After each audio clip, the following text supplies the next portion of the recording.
Njorotano ya no ubatie gukua murigo wa kwambatira gwa thogora wa maguta ni yumiririe thiini wa kamiti ya mbunge igie kigiina riria murugamiriri munene wa Ruhonge rwa kuramata thogora wa maguta bururi-ini EPRA Daniel Kiptoo kinyirie mbere ya kamiti no gucokia ciuria mbunge makienda kumenya ni atia mathogora maya makinyanagirio ona gutuika Kiptoo onekanire gucokia murigo ucio kuri ambunge gukorwo ati nio makoragwo na wuigiririki wa kuhetukia mawatho megie magoti. This is a matter for policy, and we at the regulator, we are there and we apply the law as is. The law has passed and the policy guidance that has been given to us by the government. Any questions that we asked along those lines are questions that we threw back at us and said those are policy issues. You scattered around them. So is EPRA necessary? No ambunge makionekana kwaga kugua makienda kumenya itemi ria EPRA ni ririko hari kwambatira gwa thogora wa maguta. What is your role in terms of prices of fuel in Kenya? We provide the numbers of how much the pump price is likely to increase or decrease after the cargoes close on the 10th. We are then guided by the government as to whether the stabilization will take effect and the provision of the funds by the National Treasury to be able to effect the stabilization. And what happens when there are no erratic prices to be stabilized? Where does that money go?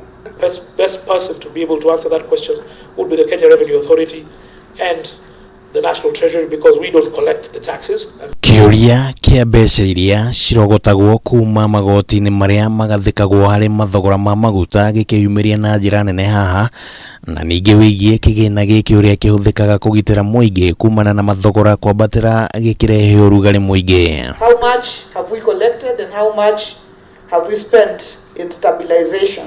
In the last year, the year 2020-2021, we did collect 1 billion.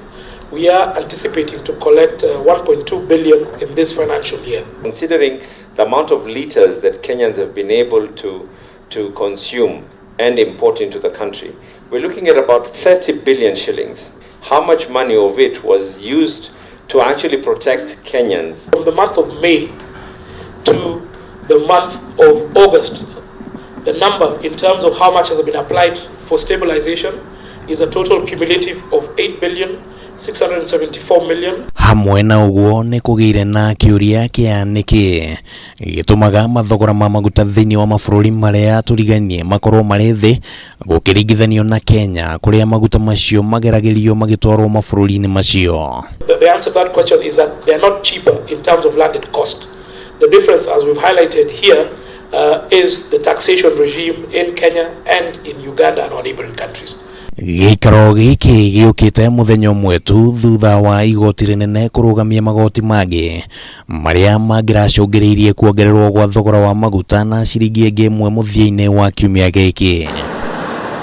Ndereti igie kwambatira gwa thogora wa maguta ni cungiriirie njorotano gatagati ga thirikari na ambunge na kiumia githiru kamiti no ni yaheirwo ihinda ria thikũ 14 kurora njira cia uria thogora wa maguta ungiramatwo guku bururi-ini thutha wa makaya kuma kuri muingi na nyiti itemi matiganite. Every time is tea time. Handu-ini ha Kameme TV ritwa riakwa ni Kimani Wangũnjiri.